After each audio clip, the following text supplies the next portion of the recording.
My name is John Jacob Curia. Our sign language interpreter tonight is Anne Wangeshi.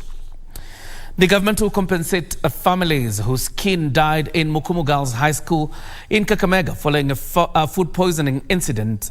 Appearing before the Senate plenary on Wednesday, Education Cabinet Secretary Ezekiel Machogu said each family will receive 400,000 shillings, adding that hospital bills for the other affected students have been settled.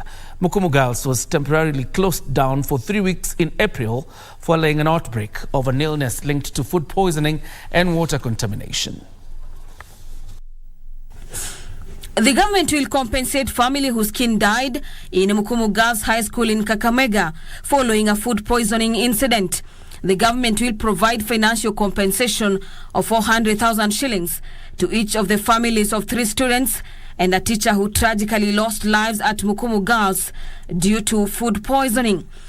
The deceased families are entitled to a group life insurance compensation of Kenya shillings 400,000 per student from the Edwafia insurance policy, and we are following that, and in a few days time I'm sure that the 400,000 that according to the policy will be paid to the affected families.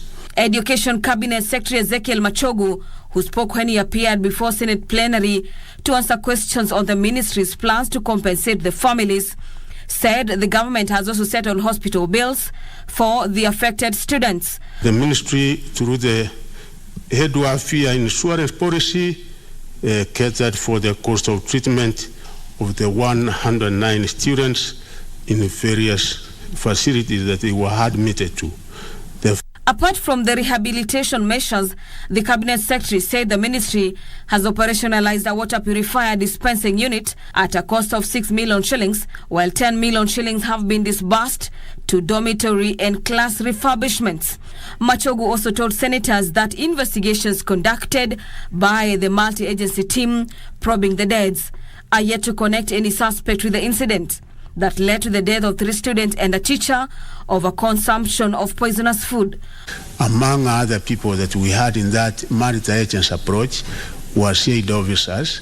So the report I've so far gotten from that particular team does not indicate that any individual was criminally responsible to warrant being taken to court. Mukumu Girls was closed down for 3 weeks in April following an outbreak of illness linked to food poisoning and water contamination. For Prime Edition, I'm Gladys Mongai.